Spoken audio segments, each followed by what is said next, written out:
everyone. It's Christine Garvin, and welcome to the 2019 Hormone Summit. So excited that you're here with us. I have been able to do so many amazing interviews with hormone experts from around the world, and I feel so lucky in that, and working with these incredible women that I've learned so much from, that share their knowledge so freely and are so ahead of the game when it comes to this stuff as compared to a lot of what's out there. So I hope that you've been learning a lot this week, just like I have. And I'm super, super excited to introduce my guest today. And I just have to say, so I came across this group on Facebook called the Estrogen Dominant Support Group probably earlier this year when I was trying to figure out my way post-fibroid. And I joined this group and I was like, oh my God, there's just so much incredible information. It's insane. And then I learned the person that started this group is Kitty Martrone.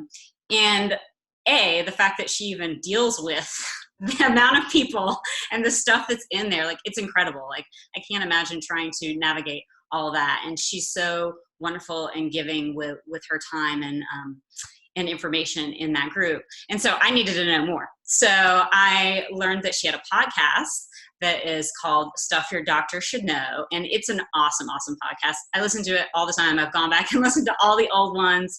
She's got great co-hosts, and even just like the ones that don't have to do with hormones, I love listening to them. So I definitely want you to check that out. As soon as we're done with this interview, go ahead and get on iTunes or whatever and subscribe to that. And then she's also known as the Healthy Gut Girl. And she's actually written 2 books now, and one just came out very recently, so you should definitely go check those out. And she also does one-on-ones, which is crazy to me with all the other things that she's doing. And she's in a TV show right now too. So if you need help with hormone testing, particularly the Dutch, she is the woman to talk to. So without further ado, I want to welcome today Miss Kitty Martrone. Hey, hello. Thanks. That was a great introduction. Oh, good. I should got to listen to that again and remind myself of those things sometimes, you know? Absolutely. Sometimes it's really good to hear other people talk about you, right? Then you're yeah. I've done a lot. Wow. Oh, she's cool. Totally. Well, again, thank you so much for being here with me today. I'm so excited about this topic, and I was so excited that you agreed to talk about this topic, because personally with my clients, this comes up a lot, right? Especially those that are, hit their mid-30s, their late 30s, and they're like, what the hell is going on here? Mm-hmm. And so a lot come in being like, okay, I've heard about this, bioidentical progesterone. And then some others are like, my doctor has told me this is just what is, and I got to deal with, perimenopause being like this. Yeah. And I have any options. And so that's why I think this, information is so important. So can we just get going with like what it's all about and how it can help women? Let's do it. Jump in. The water's great. Yeah.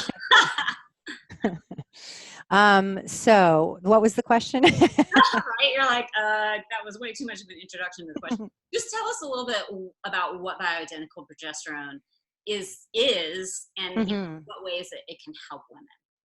Well, let's definitely first talk about the fact that progesterone has for ages has been referred to as a female sex hormone, and it's definitely not that.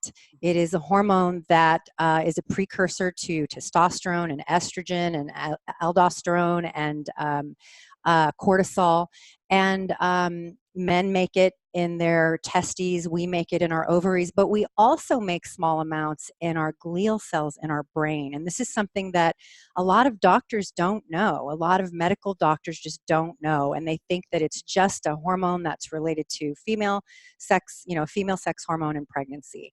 And that right there is a huge problem, because it's not the case.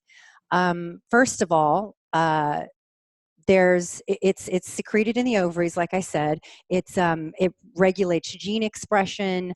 It has this really positive effect on cell differentiation in the body and growth and antioxidant, and it's anti-inflammatory, and it has positive effects on the nervous system. And what they noticed in 2006 was they did these studies on, they were having no success with traumatic brain injury patients, and they had tried everything, and they started to do intravenous sessions of progesterone on these patients and having like tremendous effect, and seeing and these were mostly men, by the way, Wow. having like massive reduction in inflammation in the brain, incredible positive effects on memory loss and on cognition and motor function even, and noticing that at 1800 milligrams a day intravenously injections, there were no side effects. So Wow. that's when they started to say, wait a second, this is a tremendous hormone that seems to not have any negative side effects. So there's that. And then there's the idea that the medical community does not differentiate between progestins and progesterone. And this is the thing that you're frustrated with, I'm frustrated with. The reason I started the group is because I was saying, wait a second, something's wrong here. All of this research that I'm seeing that's valid, scientific, backed up, all these wonderful papers that I'm reading about progesterone, and here my doctor is saying it causes blood clots and cancer. What is the problem here? And I figured out on my own here, and now I'm starting to see a lot more authors and people in the field talk about what's happening is the pharmaceutical companies that fund a lot of these colleges, a lot of these universities, they don't have there's no reason for them to differentiate between the two. Right. And so states like California, wonderful California, have lumped progestins and progesterone into the same category, and they're calling it a carcinogen. So every single doctor that I have ever been to, some of the best, in Beverly Hills, like Doctors to the Stars, you name it, have looked me straight in the eye and said, there is no difference between progesterone and progestins. And this is, I was to the point where I would leave in tears because I wanted to fight with them, but but I have respect for, they know a lot more than me in most ways. Right. But not in this Not way. this way. And we know now that this is not the case. So I stumbled upon progesterone therapy, thank God, and started to experiment. And I just became my own guinea pig because I was at the end of my rope. I literally had no other direction to go except for a hysterectomy. Mm. And then to get on synthetic hormones. And I just refused. I was at the point where I was like, I'll die first. I really will, because I know it's not the answer. So I kind of went off in a different direction there. But No, yeah, that's all that's very where it important started. information. Because, I've definitely had just recently a couple of clients where I get into the little, tug of war, because I'm like, okay, so based on all these different things, I think some bioidentical progesterone may be helpful in this situation. And their OBGYN is saying, yeah, the cancer thing, they're saying it's like being on birth control. Mm-hmm. It's causing, ovarian cysts and these kinds of things. And so it's so frustrating to try and do this education, right? And I know the doctors are, ultimately trying to do right, but they're just not educated on this Right. particular subject.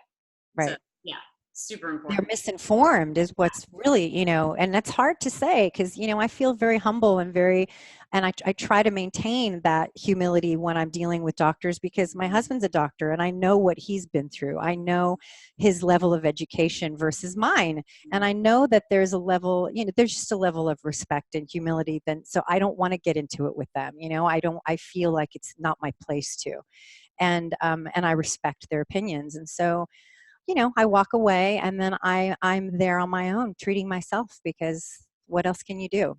Right. You know? Right. And so that's kind of what started you to lead the group too, right? Absolutely. So I was in the body ecology. So my whole background is gut health, basically, and mineral balance, and that's what my education is. And I started working with the author of Body Ecology Diet, Donna Gates, and we together. I learned so much from her. And there was a group already on Facebook called the estrogen. I'm sorry, the Body Ecology Diet Support Group, Mhm. and I was in that group to share what I knew. And I was going through my own serious life changes, physical health changes, which I think is I should stop and say, at around 38 years old, it's really, really normal for hormone levels, especially progesterone, to just crash in women. It's really common, and we're seeing it now even younger, especially, again, going back to traumatic brain injury, especially if you've had any kind of TBI, you've had any kind of ongoing low-grade infection in the body, EBV, herpes, Lyme, dental infection, any kind of low-grade infection, PTSD, Which is like uh, everyone. traumatic stress, right, anything like that. These things start to make that progesterone crash happen much earlier because the body is recruiting the progesterone to help with to make cortisol and to make testosterone and in order to help reduce inflammation in the body and to help heal the body. And that leaves us with an empty tank of progesterone much sooner than we're meant to be without. And so that was happening to me at the time that I was just healing my gut. I had done years of work of gut health, and I was getting tremendous results with my health, just feeling healthier and thriving more than I ever had. And then all of a sudden I started having these awful, awful hormone problems and fibroids and endo. And, I had suffered from infertility my whole life and miscarriages. And it just exponentially grew at 38. And by 40, I was anemic, hemorrhaging, bleeding for an entire month. It was just crazy. I'm like, what? I've just spent years dealing with my health. What is going on? This is a bad Not joke. fair. Yeah. Yeah. So I was in the body ecology support group, and hormones kept coming up. It came up no matter what was going on with every single woman in their lives. Hormones came up, and that's when I stumbled upon progesterone therapy, and I started to have amazing success right away, right away. Mhm. And so I said, you know what? I'm going to start a group because I was kind of hijacking Angela Shelley's body ecology group. I was like, I'm so sorry. These are turning into hormone conversations. She's like, it's fine. She was so supportive. And I just sort of annexed it and started my own group. And it went from like 15 people to like 150 people in a couple of weeks. And Wow. then and now it's at like 11,800 or something. Yeah. And Very, that's without yeah. very little promotion. Pardon? And it's very active too. It's not just Very. I just found those analytics on Facebook. I didn't even know there was such a thing to look at those stats. And yeah, it's over half of the group is active. Uh, that's incredible. Yeah. And it yeah, really goes to show that so many women are facing this, right? And that they need help. exactly. So, Yeah. what are some of the things that you started to notice once you started taking bioidentical progesterone? And Well, actually I should. explain what it is for those that don't know, if they're Okay. never even heard of Yeah. So bioidentical progesterone is this hormone that we make in our bodies, but it's made from a plant sterol, and it can be. It's a compound in a plant that's usually soy or wild yam, certain types of cactus that they can extract this plant sterol from, and from it they can synthesize, but not in a synthetic way that they would make a progestin. They extract it from this plant, and then they make a progesterone, let's say, molecule that's identical to the one that we produce in our own bodies. Whereas progestins are not that. They're synthesized, but if you looked at them under a microscope, they wouldn't look anything like our own bioidentical progesterone. it. And though they can be helpful, and a lot of people have been on the pill, that's what's in the pill, like Provera, and the mini pill. Uh, and the Marina coil. I mean, I could go on with the list of where progestins are. Um, they can be helpful, and a lot of women have never seemed to have issues with these things. they aren't bioidentical. So they don't operate in our bodies the way that our own progesterone does, which is why we have side effects like blood clotting, high blood pressure, heart attacks, cancer. All these things can be related to taking progestin. It says it in the packet. I'm not even just making this up. This is, this is part of what birth control, the side effects are. It's why you're not supposed to smoke when you're on the pill, because it increases your risk of heart disease and heart attack exponentially, which is shocking, right? Yeah. And that's because our bodies are like, what is this? It's like progesterone's ugly cousin, but it's all I have, so I'm going to use it, and that's what it does. And it tries to sort of just survive. And then it's the same with estrogens. There are estrogens that are also synthesized from things like horse urine, and that's called Premarin. And same thing. It's like, it looks like estrogen. Our body treats like a xenoestrogen. That's a perfect segue there, because xenoestrogens are estrogens that are in our environment and chemicals and beauty products and whatnot that act like the body says, hey, that looks like an estrogen. I'd better handle it like an estrogen. And all of a sudden you're having this excess estrogen that's not even really estrogen. So bioidentical is just a healthy version of what we already make, if that's simplify that. Absolutely. And so there's kind of different forms that you can get it in, right? And there is one way that you can get it through your doctor, true? Yeah, so those are compounded RX prescriptions that your doctor will generally recommend. They aren't usually as clean as some of the products that we use in our, like Ona's in the group that we use is a very clean. She goes out of her way to use these ingredients that are not harmful. But the reality is, this is a tiny side note, is sometimes you can't use perfectly pure products. They don't assimilate very well in the body. I'm talking about the carriers and the things that are in it to preserve it and whatnot.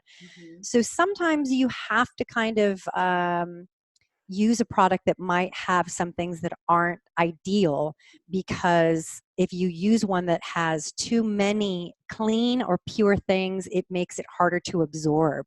And that's what I've learned about a lot of, not just progesterone, but creams, beauty creams, all kinds of things that you're trying to use in the body. They can be perfectly pure, and they just sit in your body like, okay, it's almost like it.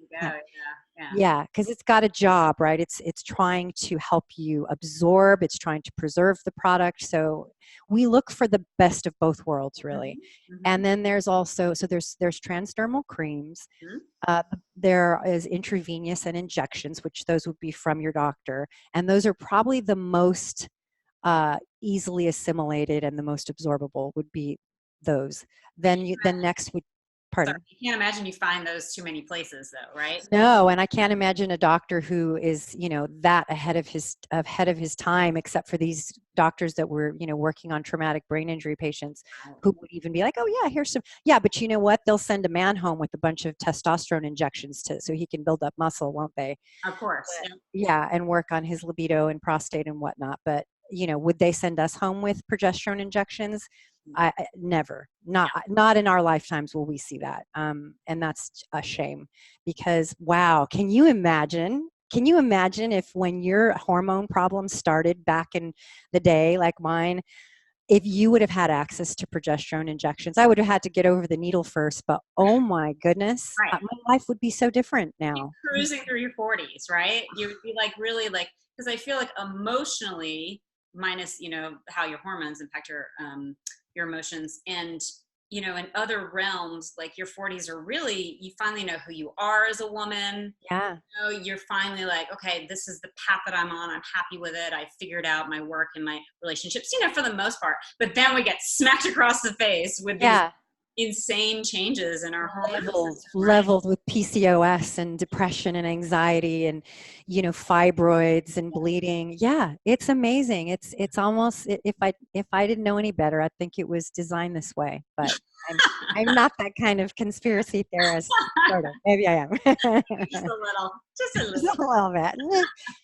So, but and it's a shame, because I think a lot of women are suffering terribly, and and they would love to try it. So anyway, going back, so then there's the injections, intravenous, and then those regular, like something you would inject yourself, and then there is suppositories, which would be the next most absorbable form of it.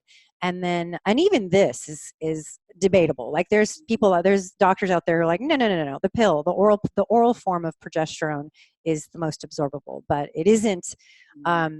Anyway, so then we go to transdermal, which are the creams, and then the oils. Oh, there's also the troches and the sublingual oils that you can put in your mouth, and that you don't necessarily swallow, that get absorbed and don't have to go through the liver, because oral is the least absorbable, and that's because it has to go through the liver and get digested through the gut.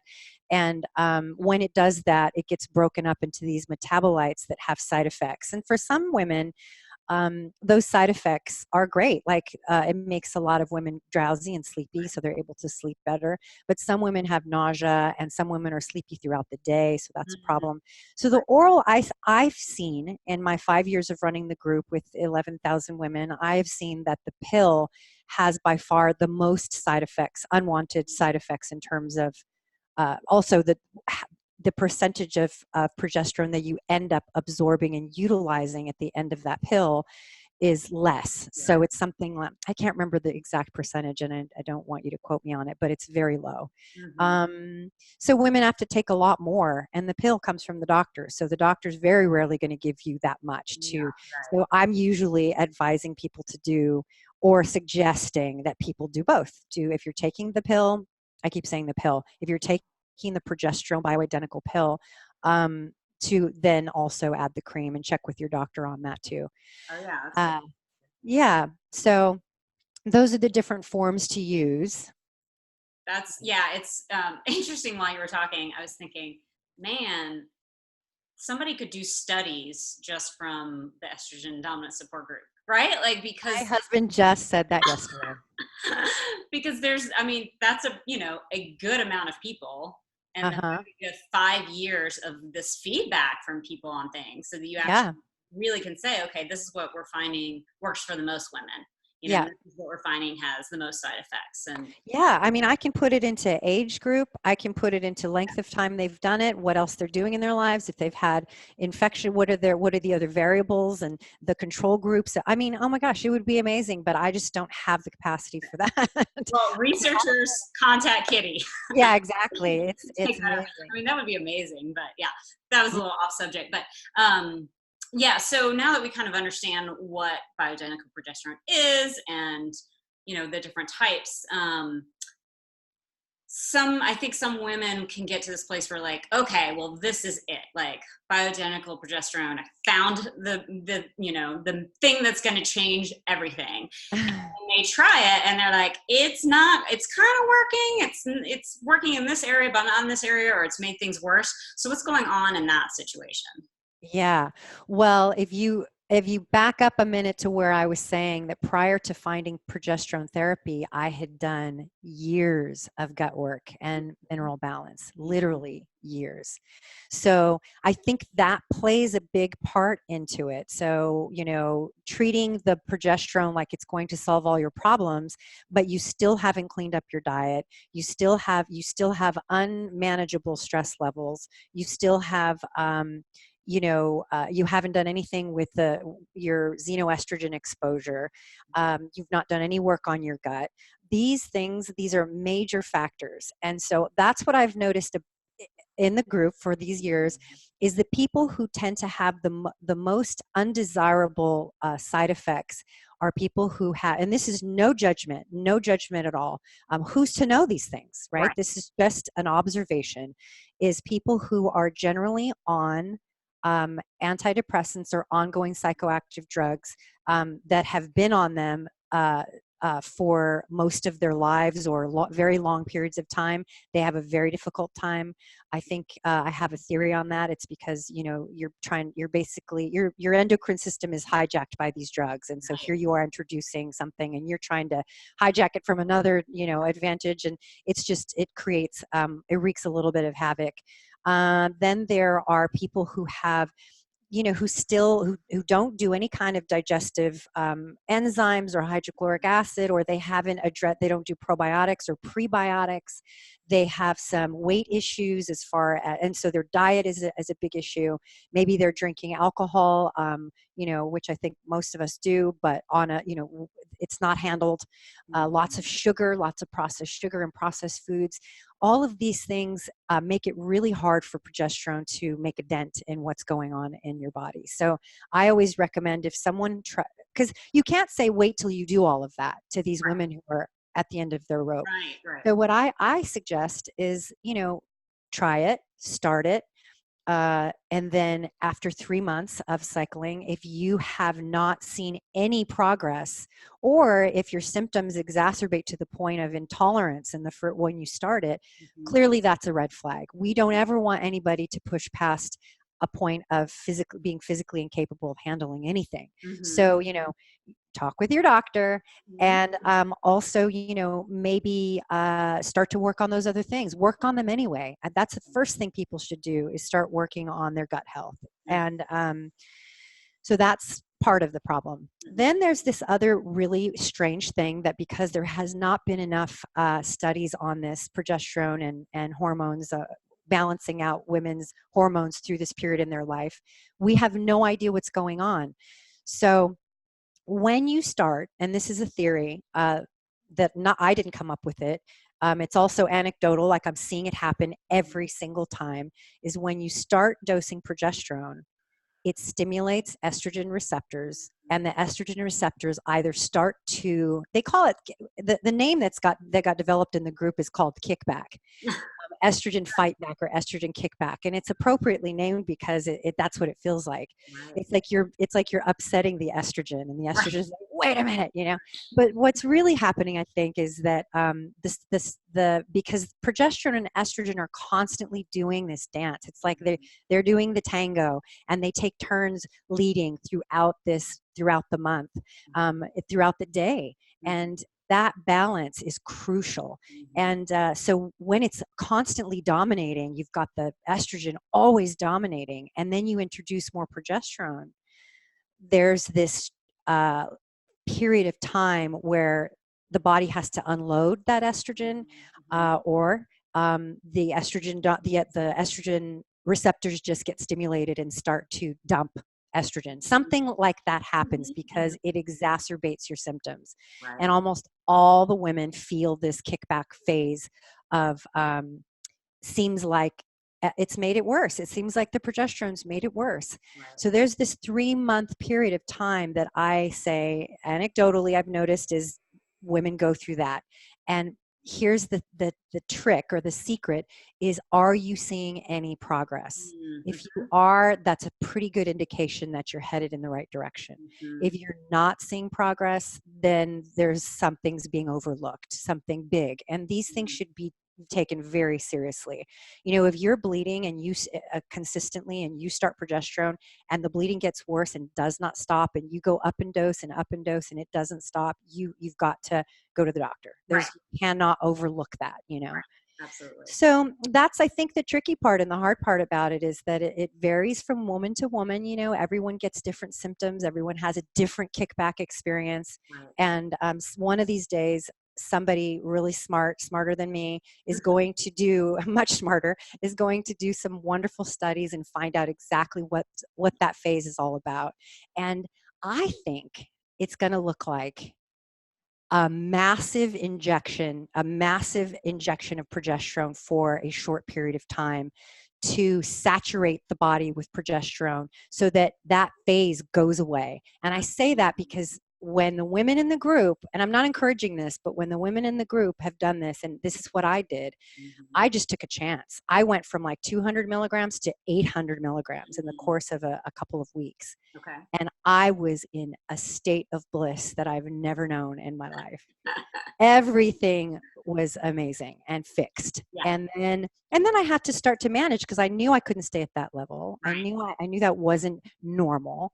And I knew that I had to start to take that opportunity of feeling well, to start working out again and start to get everything else back in order. And it worked like a charm. It was amazing. That's amazing. I'm so glad to hear, because I knew, bits and pieces of this from being in the group, but it's good to hear your kind of whole story around it. And Hmm. I have about 8 questions from everything you just said. But the first thing that I wanted to bring in a question that one of the audience viewers had put out to me. So she was wondering if you can get ovarian cysts from too much bioidentical progesterone. So do you Hmm. think that, I guess, in that estrogen kickback time of 3 months, if that's a possibility for it to happen in there? Yeah, I do. I think that what it seems anecdotally is Mhm. that I keep saying that because we don't know. No, no, anecdotally, everyone. Anecdotally, I'm not a doctor, I'm not a scientist, but this is what it looks like. Um, I think what happens is when you are at this point already where you're growing masses in your body, Mhm. whether it's a thickened endometrial lining or multiple cysts in PCOS or ovarian cysts, polyps, endometriosis, fibroids, when you're cancerous masses, when those are already present, you are in a code red. You're Mhm. already in a place where estrogen, you may not even have high estrogen, but it may just be dominating the heck out of your progesterone, which is virtually non-existent. Mhm. And then your diet, your stress, and all this other stuff is exacerbating it, making it much worse. And then you start progesterone, and what happens? It stimulates the estrogen receptors and makes things a little worse before better. So maybe, yeah, that could potentially be happening in that phase, is before you reach that progesterone saturation point, exacerbates what's already going on. I mean, look, there are cases of women getting cancer from doing bioidentical progesterone. I can't lie about that. That's true. Mhm. A lot of them were also doing estrogen. A lot of them were also doing nothing else. A lot of them had a history. A lot of them had already had cancerous. There's a lot of variables here, but we can't overlook that. We can't, and we, you can't do. You can overdose on anything. So Right. I do think, and I think it's wise to be very careful and try to find a doctor who is by your side with this, because that's going to be the best help. A functional doctor, a naturopathic doctor, find someone who knows about this, who Mhm. can walk with you on this journey, because it can be dangerous. It's very, very, very rare. And I'd love to know all the variables when someone does get cancer. Um, but it's there. Yeah. So Yeah. I had an experience that I share often about, I was basically hemorrhaging, and I had gone down in dose on my progesterone. I'd gone through some stress, and I wasn't thinking, and I didn't think to raise my dose, and I just started bleeding even more, ended up with a blood transfusion. It was horrible, but I was like, oh my gosh, my progesterone's too low. That's what's going on. My stress levels got too high. My cortisol started stealing my progesterone. I had a crash, and this is what's happening.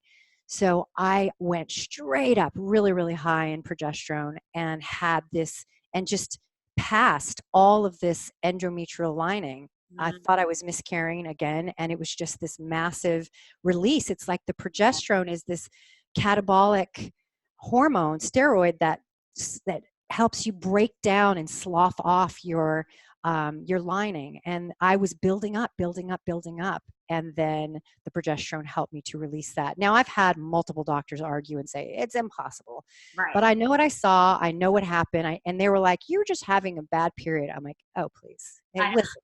Let It me tell always you. is a bad period, right? Like, that's Oh, just, you're having a bad period." yeah, yeah. I mean, it was a significant difference, between bad period, a miscarriage, and this thing that I passed. So, Yeah, interesting. there's a lot of crazy things that can happen. Our bodies are amazing, and they're really trying very hard to heal and to find balance and homeostasis. And I think progesterone is one of those yin yang, like there's a lot of stuff. Well, here's a perfect example. Estrogen is acidic and inflammatory. Mhm. It's needed in the body. Right. Progesterone is anti-inflammatory, and it's alkaline. Mhm. It's like we need them both. Yeah. But one little nanogram, I think that's the measurement of estrogen, equals 600 nanograms of progesterone. Right. That's how heavy, that's how strong estrogen is. Wow. Balance those two out, it's like it's amazing. So Yeah, and it's kind of like the Goldilocks effect, right? To find the proper balance. So yeah, exactly. for sure. One thing that came up for me when you were talking about, gut health, and it kind of showed up a couple times in what you were saying. Um, Dr. Carrie Jones has this analogy that I love about liver detox, right? And that essentially, there's phase 1 and phase 2 of liver detox, and then phase 3 is really your colon, right? You're Mm, getting the estrogen out of your body. And she says, really you have to work backwards. You have to make sure your phase 3 is working before yeah, you really upregulate phase 1 and phase 2. So it's like a bathtub, and the bathtub is phase 1, and the water going down the drain is phase 2, and then your sewage system is phase 3. So if phase 3 is messed up, it's all going right back up, no matter how clean your bathtub is and how clean your pipes are, right?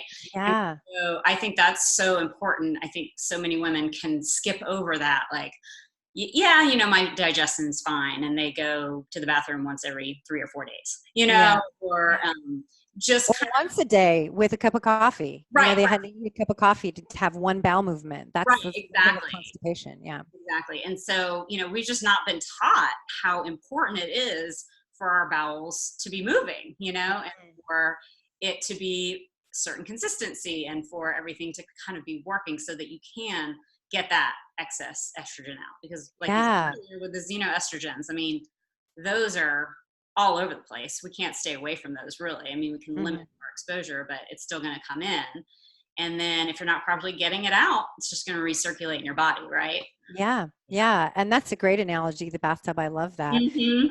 But also, there's the microbes in our gut. So it's not just that we have motility and that things are moving, but it's also that we have microbes in our bowel that eat estrogen. They Right. actually help us process that estrogen.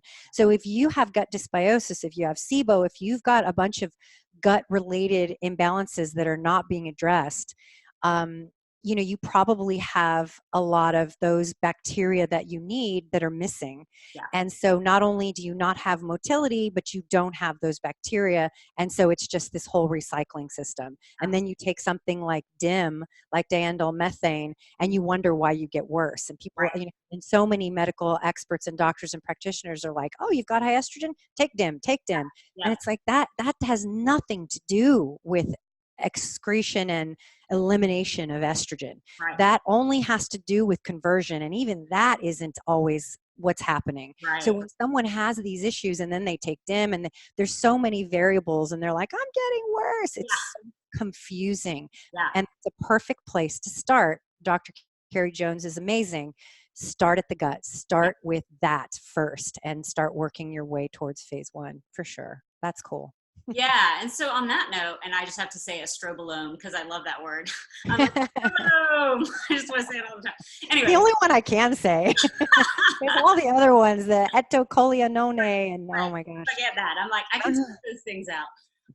But in terms of really things like DIM, and calcium glucarate, do you really recommend doing a Dutch test before you start supplementing with those? Well, I probably should have said this from the very beginning of this discussion is always, and I've always been an advocate. I promise you can search from the beginning of the estrogen group. I have always said all diagnostic information is going to be useful, Mm. all of it.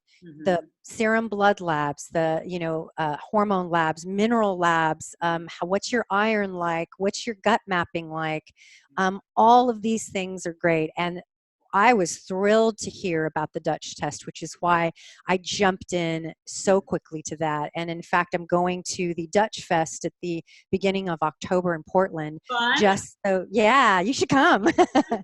Just so that I can, get as proficient as possible with this, because I think it's really one of those things for us, for women that and men can take it as well, of course, but one of those things that's going to open up the doors and starting to open up the doors and give us answers to know exactly what is going on with us. Mhm. So yes, I encourage everyone to get tests. I didn't before I started progesterone therapy. I went off my symptoms, and it's because of the progesteronetherapy.com website, which Ray was the woman who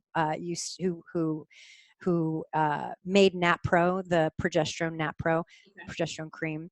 And her website's tremendous. It has so much research in it, and I'm super sad that she's gone because she passed away because that research needs to be Yeah. continuous in order to stay on top of everything. Yeah. But it is so good. I mean, she's got like 8,700 pages of information on that website that you can link to. But I was going off of that. I was going off my symptoms and how I was feeling. And I was so incredibly in tune with my body and my hormones and because I had been doing so much work on my own health that I knew when things weren't right. I knew what was going on. So I don't advocate that, but that's what I was doing. Right. And then I ended up going to get labs after that. And then I did the Dutch, and it was amazing. It was really helpful to show me how, undetectable my testosterone was. Right. So again, you've got this progesterone that's like, trickling down to it's as a precursor to other things. It's needed in so many ways, and on its own, it's needed as as like we were talking about with the inflammation in the body and the brain, and this antioxidant properties and everything.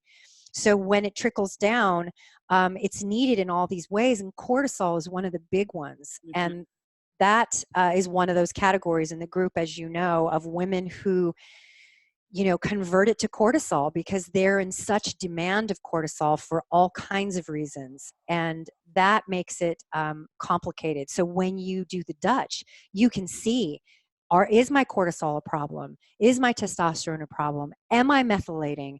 Am I recycling my estrogen?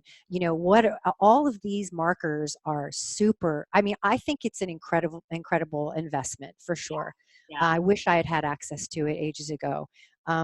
Because I think the price is really reasonable for the information that you're getting. Right. And the trick, of course, is finding a practitioner who's really, really good at helping you through that. So yeah, I do recommend it. Yeah. And I mean, I just want to piggyback on that. I think what ends up happening a lot of times, and I've done plenty of, healing myself over the years and like doing the research and everything, but sometimes when I look back, I'm like, the amount I spent just on supplements, Yeah. to think about, okay, jumping. And if you can, I understand not everybody can make that investment up front, but if you can make the investment to get the Dutch done and to see, a practitioner that knows how to read it, you're actually going to pretty much probably save money in the long run because Yeah. you're trying all these different things for a long time and that adds up and we don't necessarily think about that. Yeah, and you might even need less progesterone because we know Right, how expensive that can be. If right. you know specifically what your progesterone levels are. I mean, I've had women that I thought had no progesterone and they do the Dutch. And I was like, wow, you actually do. You're just converting it all. So Mhm. if we need to work on that first. We need to work on mineral balance so that you can handle these infections that you're dealing with. And we need to work on, your gut health so that we can keep you from recycling. And sometimes it's all that was needed. And then we're like, you know what? You don't even need Yeah. progesterone.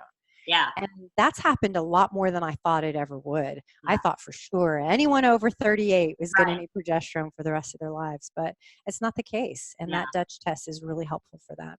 Well, it's definitely just a good reminder that so many of us tend to be low on minerals or have mineral imbalances because of Yeah.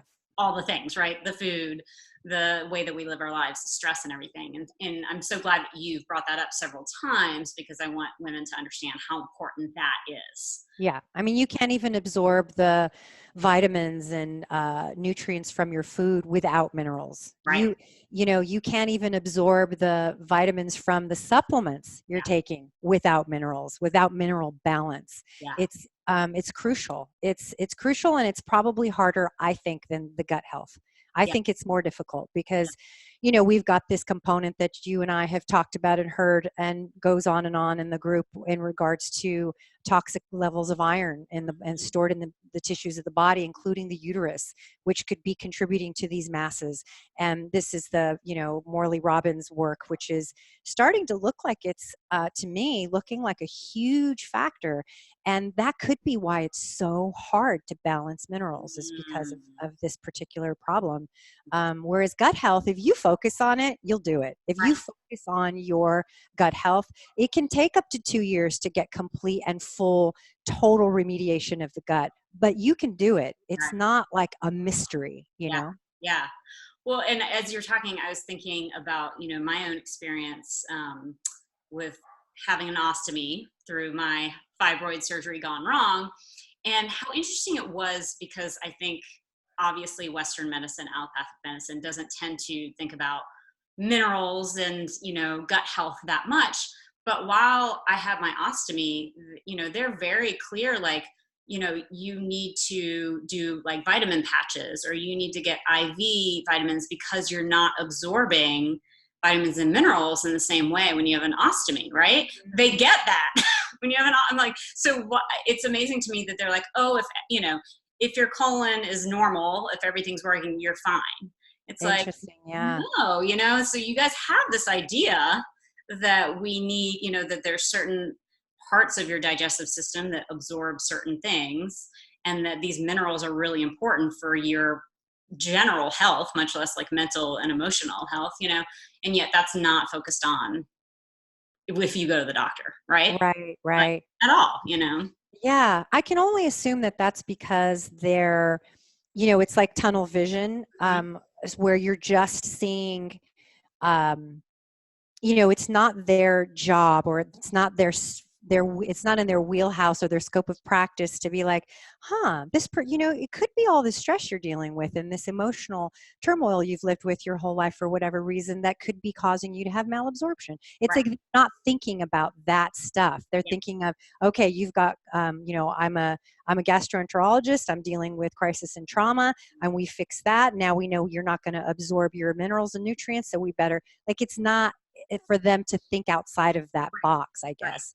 There's no like leaping over to connect to regular people or whatever, right? Yeah. Yeah. Yeah. Um, yeah, I guess that's what I blame it on. Yeah. Yeah. Well, and we're seeing that so many people either try and figure this stuff out themselves, obviously, or people flocking to functional medicine practitioners, or acupuncturists, alternative practitioners of whatever sort, because they're not getting healing through the traditional routes, right? And so Right. I think we're going to come to that point where, I hope we come to that point where doctors in general will start to see, like, okay, we do need to make these bridges happen. Like, if I Hmm. really care about my patients and want them to get better, I Yeah, I feel like do know some doctors that are like that, but they're general practitioners, so they're not specializing in, like the gut or gastroenterologists or anything like that. And so they have the capacity to kind of see the global human, Mhm. and they also see where things aren't working. They see where people are they're putting people on antacids and, um, PPIs and SSRIs and all these things, and they're like, wow, they're not getting better. In fact, they're worse. And now they're on blood pressure meds, and now they've got high blood pressure stuff and they see it snowballing into bigger issues. And I have worked with a few doctors who are like, yeah, no, we're gonna get you off of these things, and this is Mhm. how we're gonna do it. But I need you to see my nutritionist in order for you to, because it's not my scope of practice to put you on a diet, but let's do that. And Mhm. so I think that's starting to become a thing. And I also think that a lot of doctors, I'm hearing people, through the grapevine, I'll have a client come and say, "Oh, my doctor said that I should take some probiotics," and I'm like, Mhm. "What?" Yeah. What? Yeah, yeah. Make it mainstream, right? Yeah. Yeah, and Yeah. so that's cool. But of course, now they're behind the times now, because now we know that not all probiotics Yeah. survive the gastric Exactly. like that. You have to be on top of it. And when you've spent all your money and your life in medical school, and now you're in practice, and you've got 5 minutes per patient thanks to health insurance and all of that, when do they have time to sit Right. down and say, okay, what's going on with gut health in the microbiome world these days? They Right. don't have that kind of Yeah. time. So I'm looking to the microbiologists of the world to save us all, Yeah. because the ones that are not funded by big pharma, but the ones that are doing their own work, and who are genuinely wanting to find answers. And I've had a few of them on my podcast. Mhm. They're amazing. Yeah. They're like, discovering these spore-based probiotics, and they're discovering, a fecal microbiota transplants, and they're looking for they're going to be the doctors of the future, where they're going to say, I mean, we already have it with companies like Sun Genomics, where they're saying, look, you send us a sample of your poop, we'll customize a probiotic for you. Which is Done. amazing. That's Amazing. incredible. Yeah. And I Yeah. want to thank you for having these people on your podcast, because I learned so much about it. And I feel like I really got, I've done some digging on my own since then, but educated on spore-based probiotics. Yeah. Because I was like, well, I got a gut to repair. Yeah. I lost We all do. half of my colon. And so it's such important work. And it's funny because the surgeon who worked on my colon, he was like, yeah, definitely take probiotics afterwards. But, he didn't know anything beyond that, which I didn't Yeah. do. But so it's stuff that we really have to keep up with, what the latest is happening, right? And obviously microbiologists are going to know. Yeah, they do. And it's interesting also that you're so young to have gone through that, and but I know so many people who have, and who I'm seeing it, like seeing colon cancer in really young women and men, and it's scary. And I know that this can't just be life now. There has to be, well, it is life now, right? Right. There are these new factors that are not being dealt with, and I think that the whole microbiology concept of getting behind the research, so that we can have answers that are really effective and useful to help remediate our bodies, because that's what's happening. Is we're just losing our diversity in our guts, and that is causing us to not be able to fight anything. Absolutely. Oh my God, I could ask you a million other questions. There's like so much I could talk to you about. I do want to ask you one last thing, because it was another audience question, and it was really interesting. She said that she has tried taking bioidentical progesterone and eliminating xenoestrogens, and it caused her mood to go haywire, and she immediately felt fine once she stopped. Is this something other people experience, and what's the cause? Yeah, great question.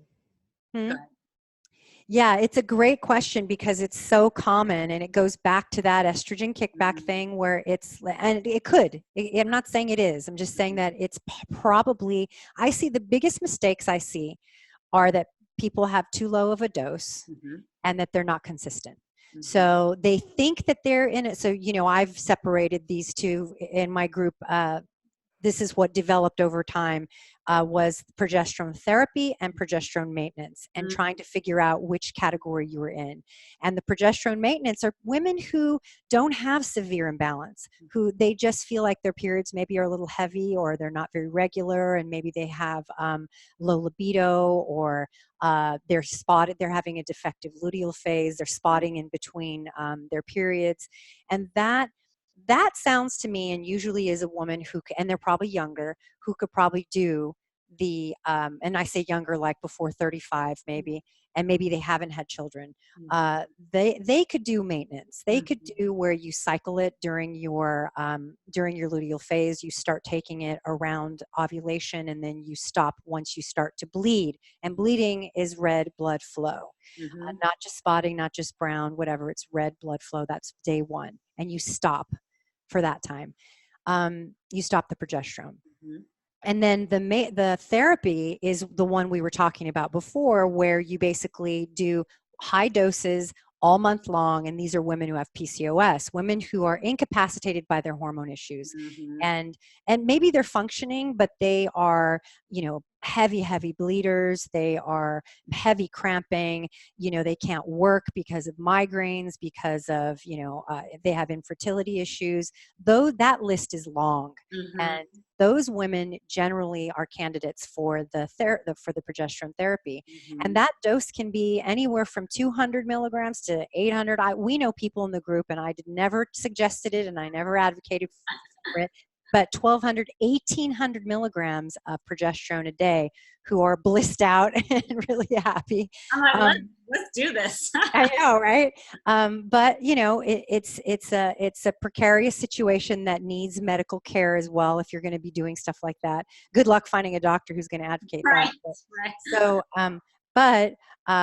So that can vary from woman to woman, and so going back to the different mistakes that I think women are making is, one, the dose is too low, and two, they are they're doing maintenance when they should be doing therapy.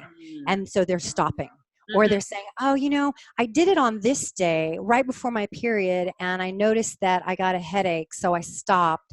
And then I started again 3 days later because the headache went away. And Yeah. they have these, and so I say, if you do it inconsistently, you're going to get inconsistent results for sure.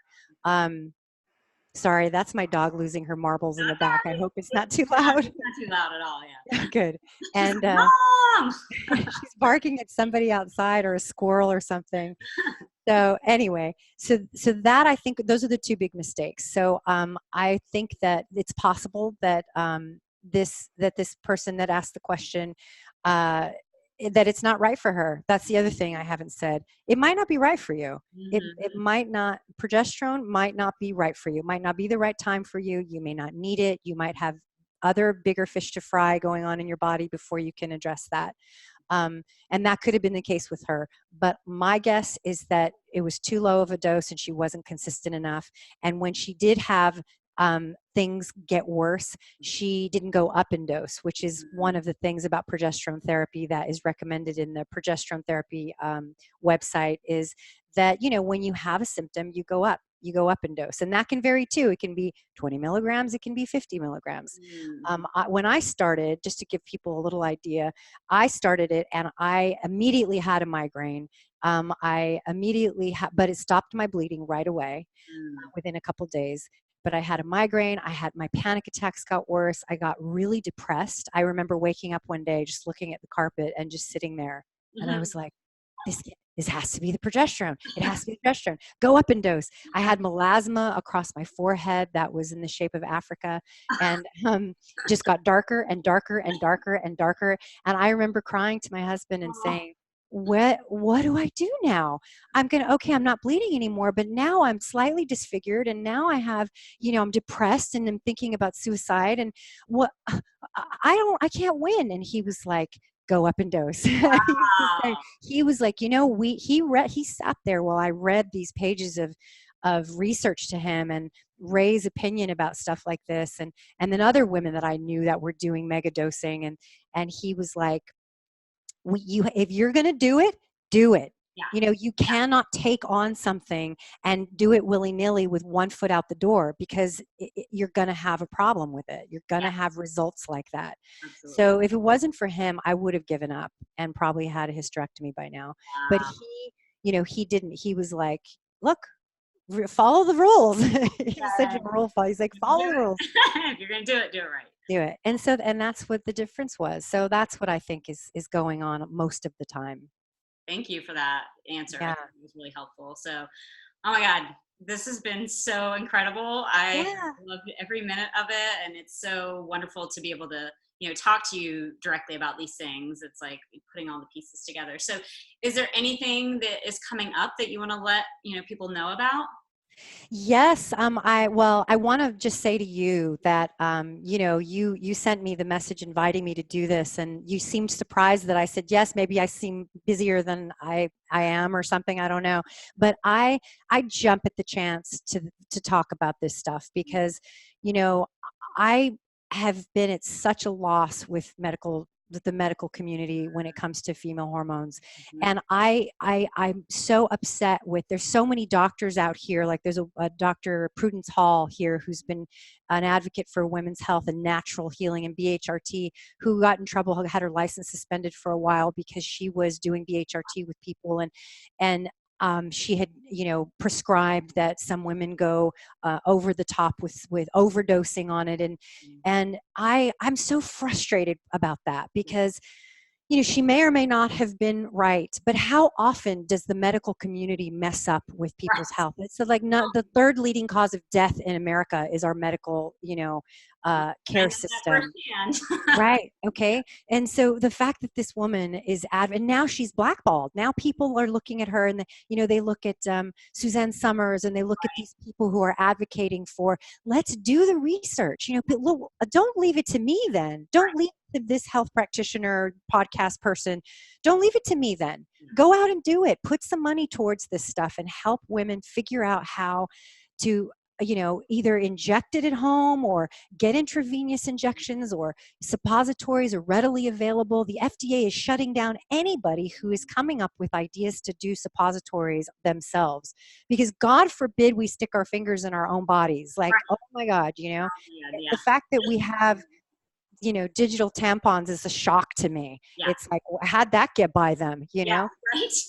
Yeah. So I am so happy that you did this summit. I'm going to share it to every single person and every outlet that I have, and go girl is all I have to say to you about that, because I think it's really badly needed. Yeah. um, Well, thank you. yeah. So what do I have coming up? Nothing really. I mean, I'm always just plugging away. I've got my podcast, which I love all the support. I really, really would love anybody who listens to leave reviews, because that's how they do well and get heard more with the algorithm. Even if it's a bad review, the more you review it, the more it gets attention. Yeah. Follow me on healthygutgirl_ on Instagram. That's where all my mini blogs are. All my information gets put in there. All the discount codes I have for shopping. Ona's has a discount code. Everything I mention, I beg them for discount codes so that everybody who's investing in their health can get a discount in some way. And just, that's really it. I've got my 2 books out, and those are on Amazon. You can look up Kitty Martone author, and you'll see those there. Yeah, so just a plugging away. Well, thank you again for this amazing, incredible interview. I know so many people will get so much from it. And hopefully, we'll listen to it again and again, because there was such good information in there. So, My pleasure. My pleasure. Thank you so much. all right, you guys, thank you so much for being with us today. We have one more day left. So be sure to check your email tomorrow for the final interview in the 2019 Hormone Summit. I'll see you then. Bye. Bye.